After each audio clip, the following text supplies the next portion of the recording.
I want to start off today talking about zombie foreclosures. I think it's no secret I'm a fan of the Walking Dead TV show. I talk about it all the time, and I've even got my Walking Dead T-shirt on today. Sure do. And there was an article this week that came out about Florida more or less having the most zombie foreclosures, and we always use these funny lingo in real estate, like we use zombie foreclosures, we use boomerang buyers, we use all this unique, interesting stuff. But zombie foreclosures are basically foreclosures just sitting there, just sitting there in no man's land, just empty. In the pipeline. Yeah, in the pipeline. I'm sure you guys see this when you do title stuff all the time, and for banks, there's still a lot of them out there. There's still homes that are just sitting there vacant, and people always ask why, and I think there's probably 2 or 3 reasons that we've learned over the years why banks will just keep homes empty and not really do anything with them. And the very first reason is because it makes economic sense for the bank. They know values are going up. They know the market's improving. They know that their interest in that property, the value gain is good. So they just kind of sit around and wait. They're going to wait on it because they see improvement in the market, and so they don't really push the legal envelope too much.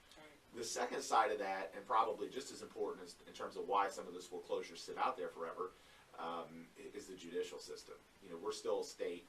There's people that come from up north that aren't judicial foreclosure states, or even out west, where they can foreclose on somebody and it's just done lickety split. But here, it goes through the judicial system, and it takes forever. I think I want to say, and it's a long time, right? It's pushing 600 days. Yeah. I think in the peak was 2 years. Yeah. Easy. So basically, from the date somebody misses their first payment, or is that, I don't remember if it was the date they missed their first payment or the date the actual foreclosure notice was filed. But regardless, it's a long time. So and part of that is the judicial system is so backed up with these that unless the lender and the attorney for taking action on behalf of the lender really push it, it just sits there and sits there and sits there. So finally, we're starting to see the end of the tunnel for our real estate market recovery, but there's still a lot of these foreclosures out there. There's not as many new hitting the market. There's not as much foreclosure activity in terms of new people falling behind. The economy's made some improvements. There's a lot of things working in that favor. However, there's still so much inventory out there that it's just going to keep coming. You're going to see foreclosures impacting our market even as it improves.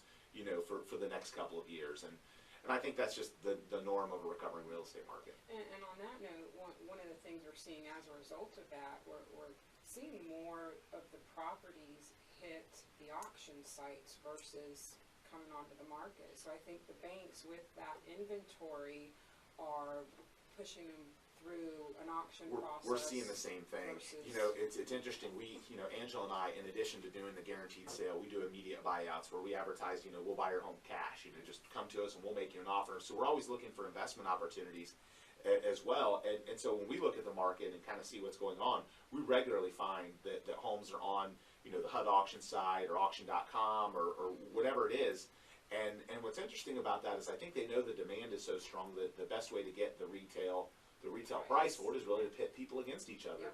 And it's one of the strategies we use when we're marketing traditional real estate that not a lot of real estate agents do, but an aggressive price and an aggressive marketing plan that many times does create a bidding war, and it's something that we learned that the banks do. And the funny part about the market in terms of going to the auction sites and how they're structuring going to the auction sites.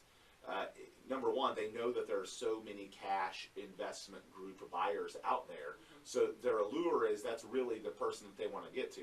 And in an auction setting, there's no pressure for them to accept an offer in a quick time frame. It's actually in a lot of ways for a seller sometimes a better negotiating position than being presented an offer and having to answer within 24 or 48 hours. In the auction, you put it out there and you're telling people we're not going to look at anything for you can send us your offer, but we're holding them. We're going to hold them for 2 weeks, and then finally we're going to respond. But you are seeing more and more of that. I do love, what Fannie Mae and Freddie Mac have done in terms of some of their foreclosures by limiting investors from buying them the first few weeks. I think for a long time our market had so many struggles with, hey, look, the guy that's just out there wanting to buy his first home, just can't win. You know, he's going up against the hedge funds, he's losing every time, and now obviously they have programs where they're saying, hey, we're not going to accept an offer from an investor for a certain period of time. That gives the regular guy a shot at getting a good deal on the house, which I like, and certainly helps stimulate not just the hedge funds, you know, and Wall Street, but the local market, the local people, you know, all those things that happen to improve the real estate market. And I think we've talked a lot about how this kind of change and shift from a hedge fund market last year versus more of a traditional retail market this year. The hedge funds have mostly, you know, gone away. You know, there's not as much buying out there. Not to say they don't buy some, but you know, there were months where, you know, last year a third of the home sales were Wall Street money, and now that is pretty much gone. So you know, you replaced all those large institutional purchases with retail purchases, and you know, for us, the thing that we've seen, and obviously we're doing more volume this year than we did last, but literally taking that out of the equation, it's much better. You know, it's much better to be able to help the traditional end user consumer get into a home versus, you know, those end user consumers losing out to Wall Street. But there was also a lot of good in that.